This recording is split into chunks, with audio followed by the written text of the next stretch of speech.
Hello, everybody, and welcome back. Today, we have a great podcast going with KrankyKraka. Welcome back to port. How is your day, sir? Thank you. Good. Good. It's actually surprisingly it's just coincidence, but it's actually my birthday, so Oh, I got happy birthday! Happy birthday yeah, to you. yeah. I share my birthday with my youngest kid. I've got 4 kids, so luckily all the focus is on her today and not about how old I'm getting. So that's very good. That's very good. So we are here on the podcast because my YouTube channel recommended me a video for me to watch. So surprisingly, it was your video speaking about the game, and it was a very, very, very good content. Actually, I really enjoyed it, and it has some really good views. And I'm gonna say it, how that happened again. I mean, as I said to my announcement before, your game tag is KrankyKraka, okay? But I remember you years ago with the High Caliber King. And before you say anything about that, High Caliber King was a great player on the internet with huge amounts of great stats and great play. What happened and how we end up here with KrankyKraka and YouTube channel? Tell us about that. it was mostly a gamer tag change due to the fact that I was thinking about branching out, and I have recorded some stuff. I haven't really put much out on the page other than warships, but High Cal King was extremely game specific. And I did have a gamer tag very similar to this before I was High Cal King, and so I had switched that a little bit. And I didn't necessarily make a huge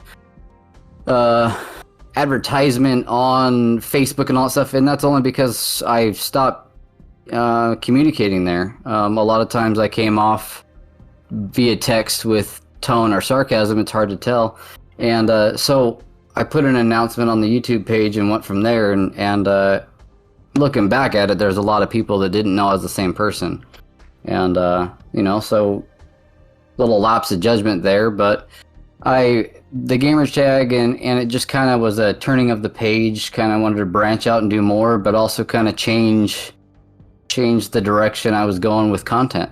And I also, that's kind of right about when I started doing a lot more overall, doing all sorts of ships and classes, and I started focusing on carriers a lot more and stuff like that. So it's kind of a new chapter in the life.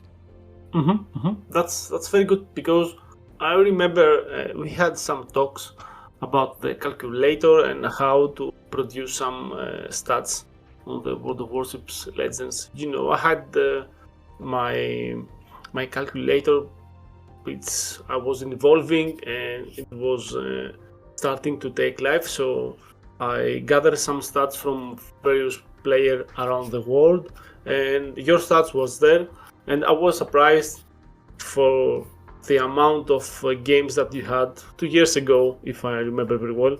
You were on the 50,000 games around 2 years. So please, I think that you played enough World of Warships Legends. Tell me how the game is going now.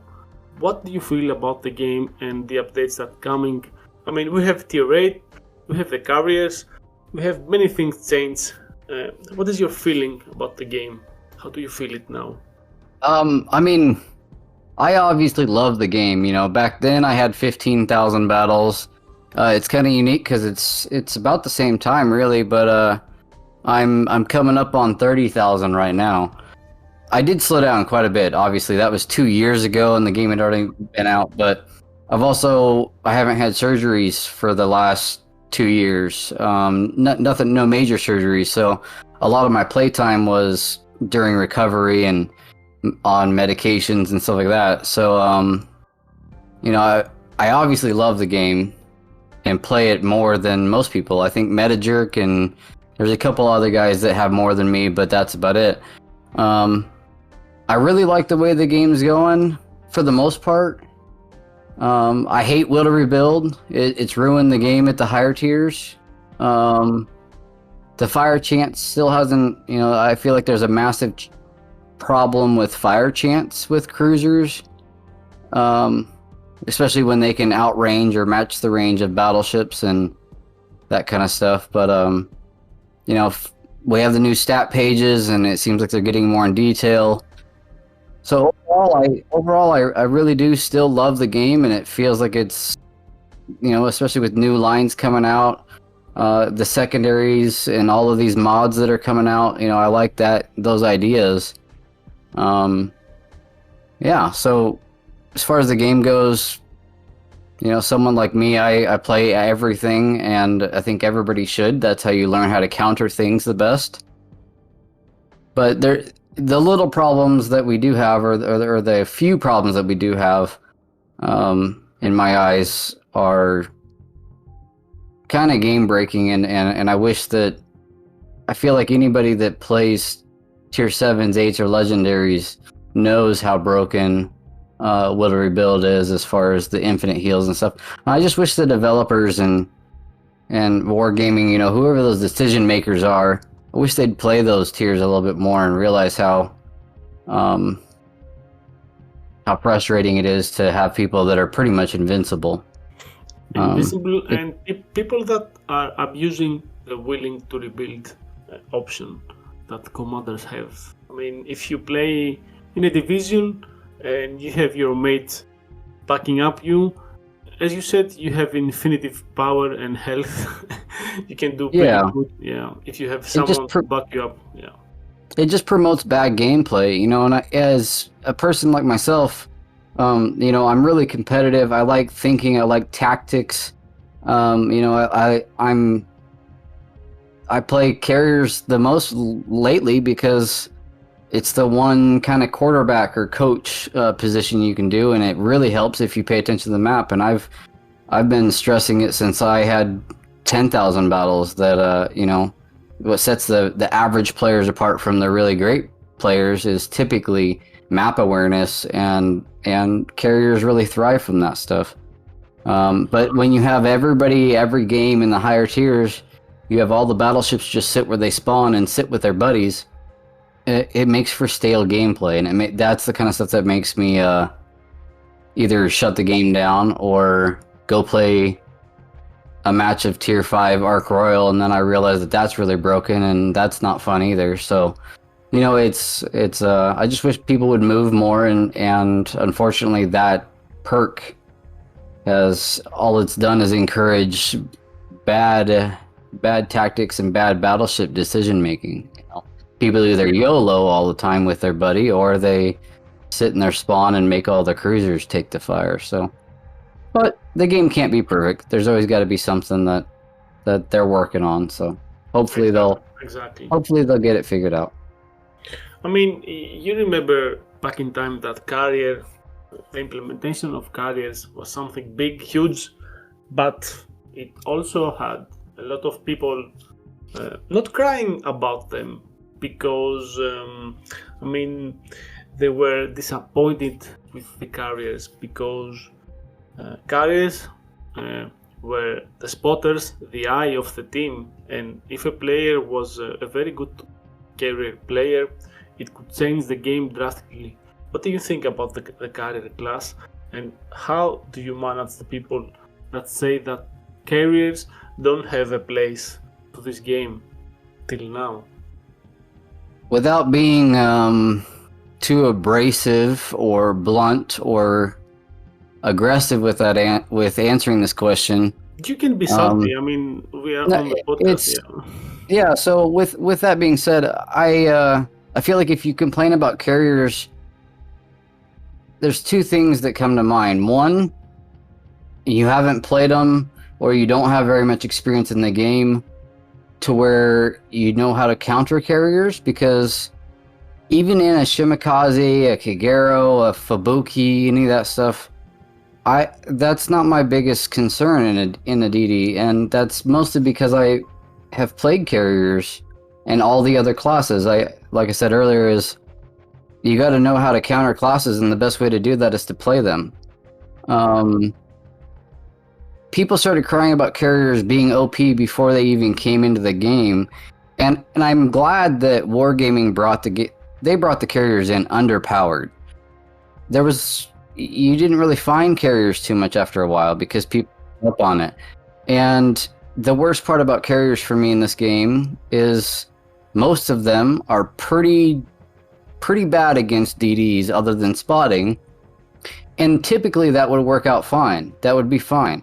I would have no problem spotting a DD and spotting a DD nonstop if I got some credit for it or if it helps win the game. Now I will sacrifice my own stats to win. I don't do anything to not win. I do whatever it takes to win. With that being said, other carrier players, they don't care at all about spotting a DD unless they know they can do damage or they think they can do damage to it, because you don't get XP for that. That's kind of a flaw with the carrier stuff, but they brought them out underpowered. Other than the Ark Royal, there isn't a carrier that I ever thought was overpowered, including the Parseval when it came out. It was never a difficult thing to counter. To counter and manage, yeah. Exactly as you said. I mean, yeah. I agree with you totally. Yeah, I mean, a lot of people, they'll say, well, you know, those torps are just so fast. Well, you should be positioned to where those torps can't hit you before he drops them. You should be actively watching the map, seeing where planes are. Even if you're in a DD, you know, there's plenty of people that'll stop and go they'll stop in their smoke and sit broadside to where the carrier is, and that's just not how you do it. Or they'll stop and go broadside to a Pobeda and then cry about the Pobeda being overpowered because it smacks somebody broadside. But just like the Minotaur and the Plymouth and many other ships, when they first come out, or when people don't understand how to counter them, then people cry about things being overpowered. And the beauty of the game is that there's always a way to counter it. There's always a weak side, other than the Ark Royal. Yeah. But or the Wichita earliest days back, like the Wichita, because they or the Jane Bart name some things that they were OP in their time, because now I don't think that they are OP as they were before. The ships that I mentioned. Yeah. Well, and the biggest thing with that is not knowing how to counter them. You know, especially when CCs get the ships early, or maybe there's not very many, or whatever the situation is. Nobody knew how nasty the Stalingrad was when you gave it broadside, and we hadn't had a cruiser before that could dev strike all other cruisers and some battleships if you gave it broadside. And so I feel like a lot of times things get nerfed way too soon simply because of the community not understanding what the power is. You know, it's like with a Plymouth, is it deadly broadside? Yeah, well, don't go broadside to it. There's a lot of ships that are deadly if you give it broadside. Yeah, I mean, people were disappointed in the Discord, in the official Discord of Legends, and they demanding some nerfing on some ships because they were OP. I mean, I agree with you totally. I don't see any OP things unless Ark Royal now, because it is extremely broken at the moment. It reminds me the ship that it was on tier 6. What was it? Remind me the name, please, that it went up to tier 7. The Weimar. Okay, Weimar. Yeah. It reminds me exactly the same situation. And I think that the Wargaming needs to address it quickly. And see, I completely disagreed with the Weimar being... I didn't think it was so overpowered that it needed to be moved. I felt like, is it a nasty ship to worry about? Yes, for sure. But as a battleship player, if you're getting melted by a Weimar, you're out of position. You're either out in the wide open, you're not corridoring. And I feel like that was a ship that was difficult for novice players or even average players to counter because they're used to using will to rebuild and they're used to sitting in the wide open water. But as a battleship player, and I didn't know this until the new stats came out, apparently I'm a battleship main. Congratulations. Yeah, everybody would ask me before, and I'd always tell them cruiser by far. Like, I'm a cruiser guy for sure. But apparently, my subconscious is a little different. But as a battleship player, I can't remember one time of a Weimar attacking me and me thinking, "Oh my gosh, this thing is nasty. It's wrecking me." Yeah, it's because there's people said the same thing about the Atlanta when it came out, and then everybody learned how to counter it, and nobody complains about Atlanta. But Atlanta was what people would say chaos for weeks because there was 4 Atlantas on each team. You know, and when the Kuchezov came out, people cried for nerfs on that thing too. Well, then you learn how to counter it, and yes, it can be nasty, and yes, it can kill you, but there's ways to deal with that. I feel like they moved the Weimar too soon, and for the people that were complaining about it, yeah, it was nasty. Maybe they needed to reduce the reload or reduce the range or something. And I know they couldn't nerf it or whatever. But again, I never thought that it was so broken that it needed to be moved, unless you were in a battleship in the wrong position, and at that point, you should die to really any ship. So, but and same thing with Jean Bart. Jean Bart, I had sold it years ago, back when I had it. I hated it. If someone shoots HE at a Jean Bart, it especially gets withered down compared to other battleships. That thing is a tinderbox. I think a lot of the community doesn't understand that different battleships catch on fire at different chances, not counting the fire chances that people can add to their commanders. So a lot of it, I think, is deep thought or advanced thought that, unfortunately, I feel like that knowledge really isn't out there. That idea of how advanced and how many things go into this game, I think that's a big issue with people complaining about ships, and that's what I love about the game is there's so much that goes on. I mean, do you think that people that play the game are going deep into mechanics and how the game works, or they sit in their couch with the controller and they want to have fun? But if you want to have fun, you have to be more adaptive to the game. You have to follow some advices. You have to dive in the game, dive deep, for example, because if you don't dive into the mechanics and if you don't understand some things, like you said, you will not succeed in the game, or at least you will fed up trying to be good.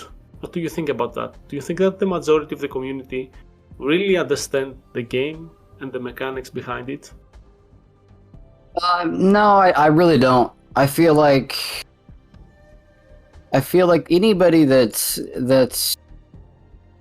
average to a top tier player, I feel like they really enjoy just playing and doing stuff. Playing certain ships that are maybe their most fun, whatever, and that's fine. I've been an advocate of, hey, at the end of the day, it's a game. If you're not having fun, don't play it, and that's why I've taken breaks and I've shut it down.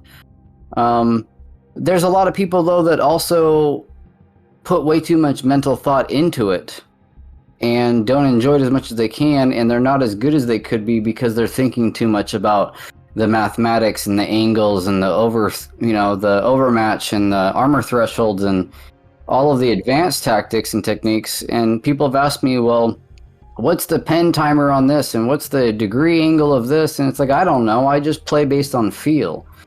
Now, so specific stats like that are really advanced, I feel like there's really no place for it, especially while you're playing the game. Maybe it makes sense when you're in lobby in queue waiting on a friend to to ready up or whatever, maybe knowing what kind of ships that affects, but knowing exactly how many meters a shell goes underwater before it loses its velocity, that to me that's pointless. But I think the majority of the game, they just want the majority of the community, they just want to screw around, for lack of a better term, and that's fine if you're having fun. But when you're losing every match, or the majority of matches, and you're throwing matches, and you're kind of being useless to the community, maybe that's fun for you, but is it good for the game? I kind of have a problem with some of that stuff. People have caught me definitely on stream, off of stream, where we've done divisions that do not make sense, and they're all about screwing around. I'm pro screwing around, messing around with builds and all that stuff. And so it really just comes down to the person and how they want to play. I don't think anybody has as much fun losing as they do winning. On an average basis, it's always fun if you can screw around and you win and it succeeds. For example, the middle push on two brothers. If it works the majority of the time, then it could be fun. But if every time you get dominated, for me and everybody that I have talked to about the situation, it's not very fun when you do that and you get dumpstered and you die. Yeah. Let me connect this with an example. Like you said, advanced mechanics and stats may lead to confusion for some players, but let's be honest. I mean, you are a DD player, okay? You are starting a game, and you see in the opposite team 4 cruisers. You have to know that cruisers, if they have radar, what is the range of the radar? Not exactly the number, I mean, 9.5, if you remember that is 9 kilometers, then you're okay. If you are going to charge a point, a base or something, a flag, an island, and you don't know that the cruisers that are opposite you have radar, then you are not doing something good. You are doing something wrong. And as you said, some basic stuff must be learned to enjoy the game.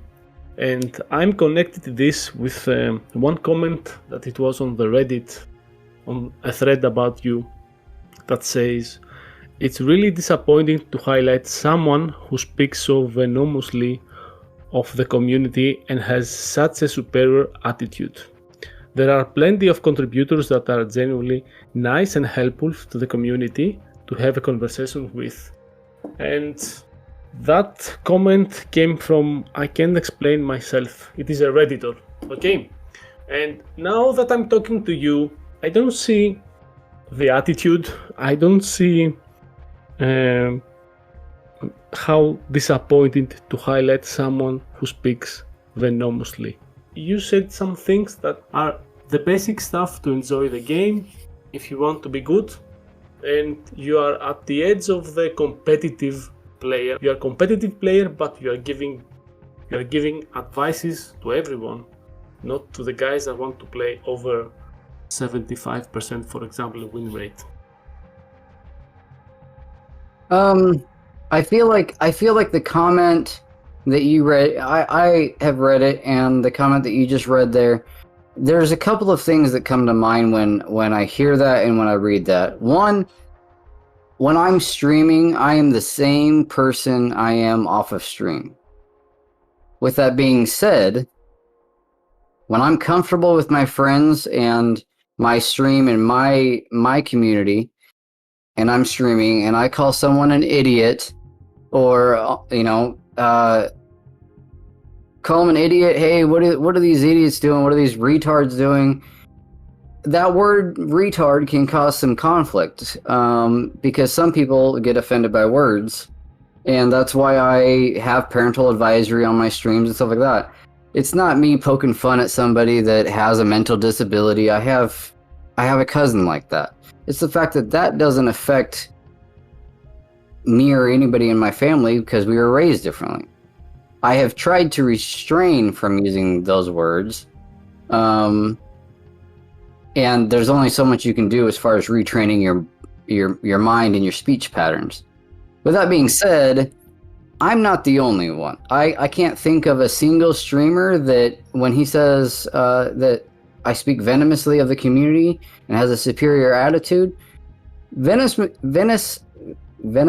of the community, to me, he's talking about people, and I could be wrong, but I take that as he's talking about when I say that the community sucks and the player base is generally horrible and they do a bunch of stupid stuff. But I can't think of a streamer I've ever watched that hasn't made the same comments. Not saying that we are in the right of that, but there's frustration with people doing absolutely asinine things to throw matches because it makes the game not fun. And when it makes the game not fun, it's upsetting. The superior attitude, I am a man of conviction. I make mistakes. Everybody makes mistakes. I have come off, especially via text, as somebody that's, I guess, a know-it-all, or, hey, he's better than everybody. I've never said that. I never made that that wasn't my intention. I understand a lot about this game that most people, including very good friends of mine that have 10, 15,000 battles, they can't even begin to comprehend everything that goes through someone's mind that has twice as many games. I look back at myself when I had 15,000 battles, and I'm 3 times the player I am now than back then. Most of that is because of experience. Like you talked about the radar cruisers and stuff. Typically when we're playing, I'm the one that's doing the call-outs on the map, and hey, remember this guy's got this, his hydro's this, his radar's this, it lasts for this long, how do you counter it? It's quick communication. A lot of people have made comments about, back when it used to be Bravo and Jix and I playing all the time. It was the best thing about our division was the communication. There was nothing in the communication that was not necessary. And so the superior attitude comes a little bit from playing so much, from stats, from knowing how other players are.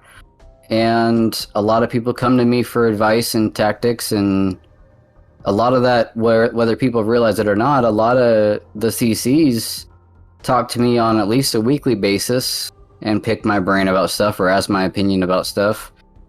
And I think maybe subconsciously a little bit it's made me come off as sometimes as being having a superior attitude.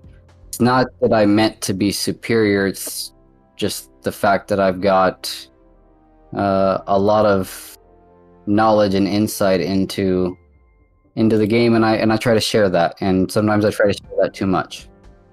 So let me connect again this with a second community question that came from HMS Pickle, my friend. You have received a lot of hate for speaking the cold, hard truth. Your honest opinion, such as stating Hipper is not a cruiser god, and Pick is a decent player, but nowhere near the god he thinks he is. You were clearly speaking your opinion, but have suffered from unanimous hate from their followers for your blunt but accurate statements. And he continues saying that, do you regret what you have said since it has cost you your subscribers? Do you think it will cost you the CC program? What you have done differently? That was HMS Pickle on a comment in a thread that we had about you in our Discord. Do I have regrets? I have regrets on how I've communicated, not in what I said, but how I said it. I have built my entire channel, my reputation, or at least attempted to, based on the fact that, again, I'm the same person on stream as I am off of stream, and there will be no filter as far as not being able to say what I want, how I want. It's all about being truthful and just giving honest opinions. And so even when people have asked me about opinions on people, whether or not they're trying to instigate stuff, I say, don't ask me a question unless you really want the answer, whether that's my friend, my enemy, my adversary, it doesn't matter. If you ask me a question, you're going to get the truth. If that hurts someone's feelings or opinions, then as far as my mentality goes, is typically if they ask me a question and they don't like the answer, well, that's not on me. But I have been pretty aggressive sometimes, especially in defending myself. The thing with Hipper, do I regret what I said? No. Do I regret with some of the responses that were giving people the response that they were trying to instigate? Yeah. Yeah, so I mean, it's with him, it was the fact of going back and forth, and that statement of, and Pickle, I'm glad that Pickle, put that out there. That whole thing started with me just saying, hey, he's not the cruiser god that people are promoting him to be, and new players learning this stuff, learning how to kite around and shoot people. It's fine, but that he's not the god cruiser player, and I even pointed to other people other than me. But the problem is that they have really loyal. He has really loyal subscribers, and I'm glad that I am glad that that's the case. And with that being said, my comment got taken as I was talking extremely poorly of him, and so maybe I could have worded things a little differently. And same thing, with Peak, is people have asked me. I'm not going out on my stream and trying to start stuff. I've had other CCs reach out to me about comments I've made, and hey, are we good? Like, people told me you were talking crap, and it's like, no, here's the clip. This is what I said. And so I just, as a person, I sometimes feel like people are trying to start drama when I'm just answering a question. And with Peak, I had just said that we had beef because he sent me hate mail, and it was simply the fact that yes, he's a decent player. I'm not going to say he's trash. And the problem that I had was that, truthfully, I felt like he thought he was way better than he is. Now, should I be answering that truthfully or not?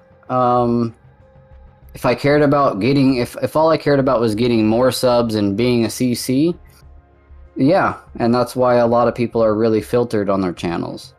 But I did YouTube because I enjoyed it and I wanted to help people get better.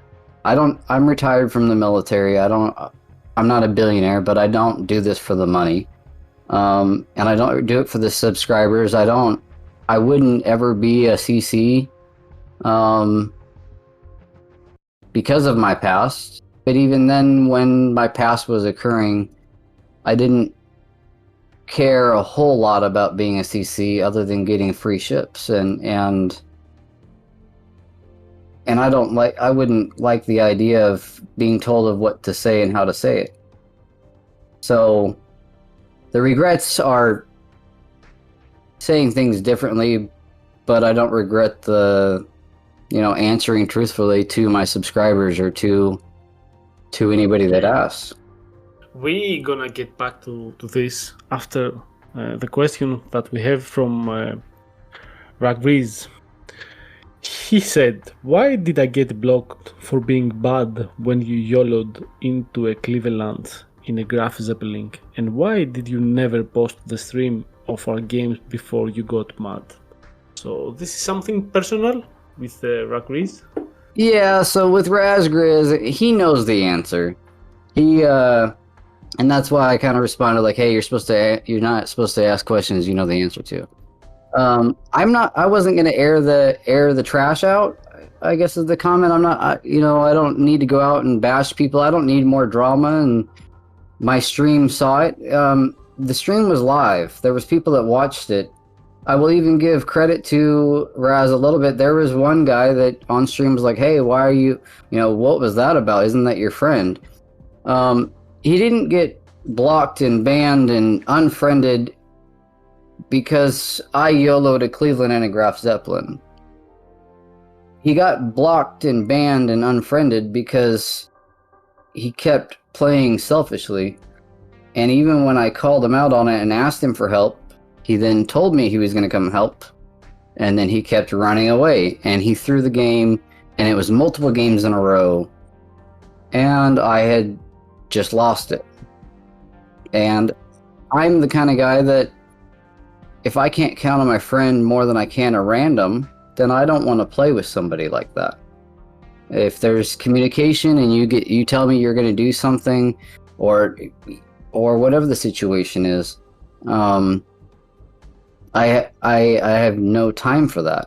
And it wasn't because of me YOLOing a Cleveland, if I remember correctly, which I've gone back and tried to find the exact time frame that it happened, but that was like 2 years ago. It was a DD and a Cleveland and a battleship, and I had asked him to come back to where I could spot the DD, and we needed him to come back to help save the win. I don't care if I die. Anybody that plays with me, anybody that sees me on stream, I die all of the time if that's what it takes or that's what needs to happen for our team to win. I don't care about that. So he's just kind of stirring the pot, and I think he kind of put that out there to try to. It seemed to me like he was trying to instigate some stuff, but he knows exactly why, and so does everybody in the clan that knows both of us. They've asked me about it, and every single time it was everybody that knows both of us. They're like, "Oh yeah, I can see that happening." So I didn't really think that was needed to be publicly talked about, but since he wanted to publicly talk about it, no problem. Yeah, it is honest now. Yeah, okay. Since you said clans, do you have a clan? Are you in a clan? Are you a leader of a clan? Because something was going with the UFO clan. What's going on now? Because clans aren't in the game, but people try to socializing and communicating with each other. They created some clans, big players and big well-known players gathered together in some clans. What is the state now? For me, I mean, clans, everybody I know, they're kind of on the idea that clans aren't ever going to happen, or, you know, it's going to be, I mean, this clan delay has been ridiculous on Wargaming or the third party, whoever's fault it is, waiting for years and years. There's people that don't play the game anymore that, unfortunately, I mean, they were whales. So I think Wargaming's lost a lot more money than they can really recognize, just on the fact of not even having training rooms. With that being said, I used to be in UFO. It used to be a pretty tight-knit group. It used to be kind of a secretive organization type clan. And I will not I won't disclose who's in the clan and who isn't and that kind of stuff. I don't even know anymore who exactly is in the clan. I know some of the major players. I don't see me playing any tournament in any way, shape, or form with anybody but UFO. That being said, I left a couple years ago. And I left because of some internal arguments, and the leadership was bringing in people that were not very good. And when I joined UFO, I was told that it was going to be only the best of the best of the best. That is not, I don't want that being twisted as me talking trash about UFO. I just said that's the only clan I can see me being a part of. And that might happen, it might not. There's also been discussion between MetaJerk and I of us creating our own clan, and that's been public, you know, as far as MetaJerk and I have both talked about it publicly. Otherwise I wouldn't say anything. But it's just a thought process. And again, it's one of those things where why make a clan and have this organization and do all of that stuff when we don't even know if we're going to get that. So everything's kind of on pause right now as far as I'm concerned with a clan. We are waiting. Do you think that training rooms are gonna come soon? Or you think that Wargaming is waiting because people gonna discover things in the game or about the game in the training rooms? You know, if you have training rooms, you can play with the ships, you can test some many scenarios and many things extensively. Do you think that wargaming is holding the training rooms because the game isn't perfect and it has some flaws and things that have to solve first, or it's something that they don't want to be because it's not giving them money, it's not something that generates money? I think, honestly,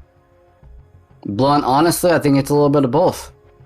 I think that it's a mix. Yeah, I mean, I think as from a wargaming standpoint, there's no point in doing all of that unless they make money, right? With that being said, they also, I've got a business degree. I've run my own business. I used to be in sales, and economically, it makes no sense to not bring it out because of how many people that I know of that don't play or haven't been playing as much because they have no hope that there is clans. With that being said, I don't think wargaming knows. I don't think there's really a way for them to know other than if they talk to people more often. And the problem with talking to people more often is you're not always going to get the one, the factual truth or reasoning. But training rooms not only contributes to clans, it also contributes to testing things out, understanding the game, whether it's basic mechanics, intermediate, advanced, expert. There's a lot of things that can be tested. There's a lot of theories that people have proposed as far as bugs or issues in the game that could easily be tested with a training room. Unfortunately, the only way we have to test stuff is standard or AI matches and replicating the situation. Well, the problem with that is that's virtually impossible to do, depending on commanders that the people have, commander that you have, the ship, the range, the speed. There's so many variables in this game, which we talked about earlier, and is why I love the game. Is it's if you want it to be, it can be a big thinking man's game. You can't replicate anything, so it hurts the CCs as well. It hurts the overall community because whether you're in the CC program or you're just a YouTube or Twitch, content creator, we could do a lot more things. I could help a lot more people, and so could other CCs, just by testing theories out. And if someone has a question, you can show them. But a lot of times right now we're kind of stuck into, hey, this is how it works, just try it and you'll figure it out.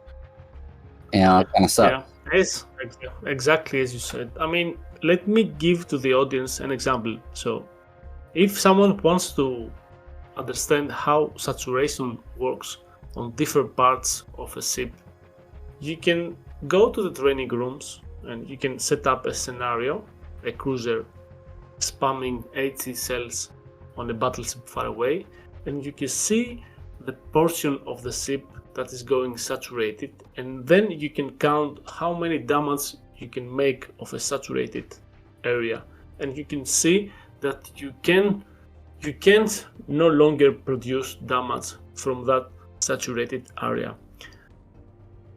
Saying this and clip it, making it in a YouTube video, you can show to people that this is not a way to start a fire in a saturated area of a battle, because it won't generate any damage, fire, etc, etc, etc.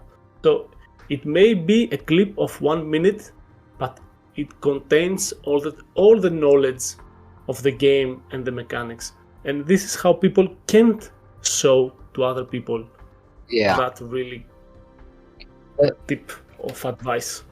And that really hurts me inside, but we can do nothing about that. Yeah, I mean, and when I talk about, the aspects, so for the audience, for like an example of something that we can't just clip and show how it happens and why it happens, I guess would be regarding, a lot of the overpens that happen. Because there's no way to extremely accurately diagnose what shells are overpenning, which ones aren't, and why it's happening. And a lot of times from my experience watching streams, watching people play, is overpins are almost always caused by too much velocity at short ranges. People are complaining about it, or they don't see where the shells are hitting. And they think, oh, well, I aimed waterline, how did that, or I aimed low, how did that overpin? Well, there's no way to slow the game down, look at where each shell landed, what armor it hit, if it hit water, that kind of stuff, and or experimenting with HE, using HE to get citadels. People just don't understand, and a lot of it is because we don't, or why they missed. A lot of people, they might have camo that's causing the problem, and people don't, still to this day, even people that have 10,000 battles don't understand how RNG works. Exactly. That's something that training rooms could fix. And also a major thing that people having hard time to select SAP or AG or AP in the Italian cruisers. They really don't know how to generate great games using SAP cells. So this is something that if it was a training room, it could be solved very easy, and they can understand how those kind of cells are working, what's the mechanics behind that they are involved. But anyway, we said that training rooms is a big door, but it's not coming soon, as they said. But who knows? I mean, we're gonna waiting. Yeah, we're gonna wait. With training rooms not being around, a lot of the things that I've advocated for is, hey, go test that stuff in AI. I've told people numerous times, hey, if you're overpinning because you're too close, or you think you're overpinning because you're too close or too much velocity, that's when you need to shoot through the water. And a lot of people just absolutely hate the idea of shooting water because they're under the impression that that means they miss. If you look in the armor viewer, you can see where there's a lot of ship underwater that you're just not able to see. And if you're overpinning, knowing the mechanics of water instantly arming your fuse, you'll get a lot more citadels that way. But AI is the only place you can really do that without caring if you die or if you're throwing a match, because I don't know anybody that actually cares about their AI stats. Just go in there and YOLO, or do whatever you have to do to try to test out your theory and keep on doing it until you're confident that you're right, or confident that maybe you were wrong. Because a lot of this is going to be perception. A lot of the theories people have had is, oh, well, it seems like my ship's more accurate, but there's no way to know because of all of the variables. Say that your theory works. If you don't repeat it, it's not a theory, it's a coincidence. Yeah, so it has a lot. Okay, saying all this, we are approaching 1 hour, and I want to tell you that it is your birthday, it is your day, and I don't like to hold you anymore, but I said that we will return in a previous session about how people talk on the streams, how people talk on the live streams and all the things around you, and to make a bridge on that. As you said, you can train your mind and your tongue to speak a bit softer. You can try and make practice so your live streams are better and they don't contain any words that people might find offending. But you can't stop being yourself, and I'm speaking from my very own perspective right now. I'm not trying to speak as yourself. I don't know anyone on the community that hasn't cried, blamed the blue team, the red team, his co-player. I mean, everyone on this game sometimes gets frustrated and say things that may regret. I mean, because we are humans. We are humans after all, But saying this, if you are live streaming or if you are a persona that people watching you and make examples of you, you have to take some steps down. You have to count your words, you have to mark your things, and you have to have a mentality that is more cautious. That's my mini advice if you want to be not a better player or a better person, because streaming is not something that all people can do. It's extremely difficult. It has to be yourself. You are not a persona, you are yourself, and the moments the game that generates aren't always good. So we saw with some CCs what happened in the past. I'm mentioning only Spartan, for example, with his streams and all around. If you don't have it, don't make it. And because I saw your recent videos and streams, you're getting better, and you're generating more people in your streams, more views. You're a good player. I know your stats, I know your gameplay, and I think that you are doing very, very well. So please give us some things about your channel and your future plans and how you are going to deal with them, with your plans in the near future. I mean, you're going to grow up your audience, you want new subscribers, you want to push for a CC status, or you want just to be the person that gives the advices and you want your friends to come in your stream. By all means, I mean, growing the channel is a huge aspect, but you know, I can't stream as much as everybody else has. Not everybody else, but the majority of the guys, they stream way more often than I do.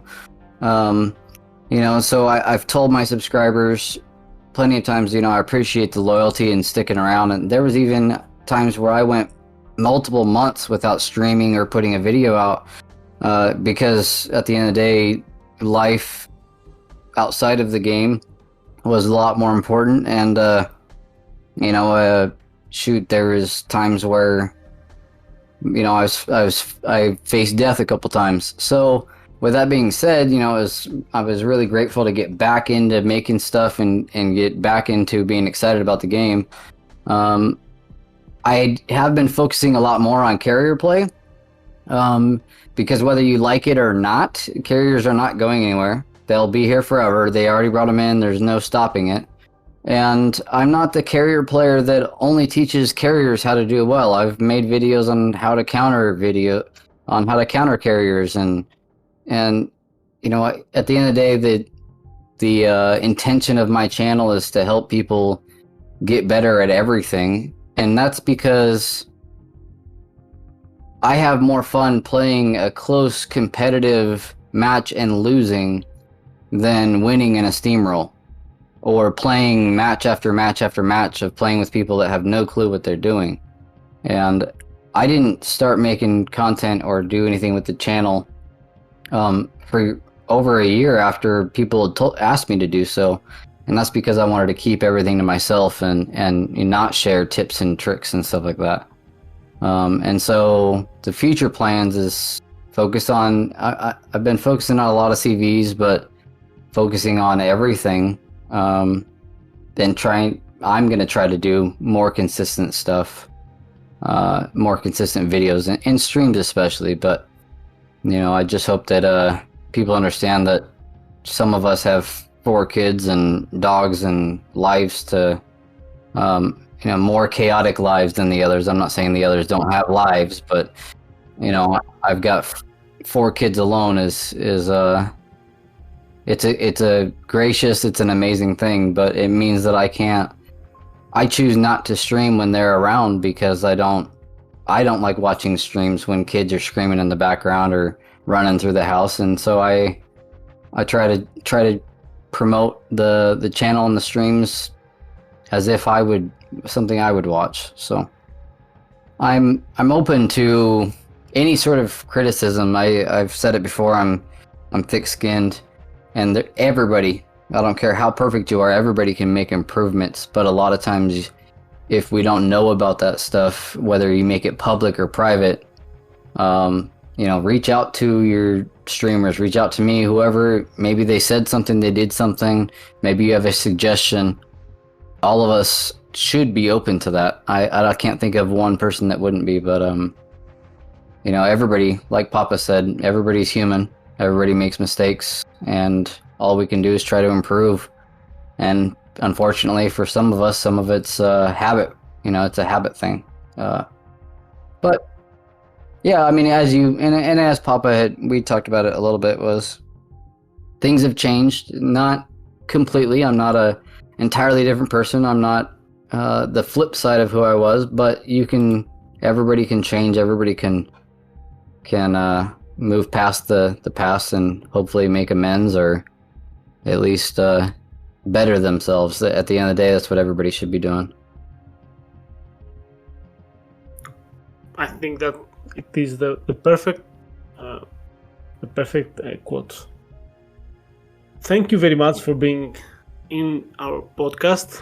Back to Port will continue making podcasts about players, CCs, famous people, personas, whatever you like and whatever people demand. But this was something that really happens because, as I said, it was a video suggestion. I saw your nickname. I said, this is good. He's going good. I mean, I'm not. I didn't call you because you were a bad boy and now you are a good boy to the stream, to the podcast, because I saw your content and I like it, and I saw the improvements and all that stuff.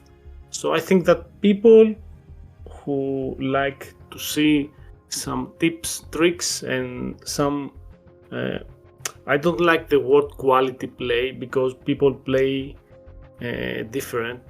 Competitive play for sure, yes. If you like to see some top edge play and some display of CVs, please visit his channel.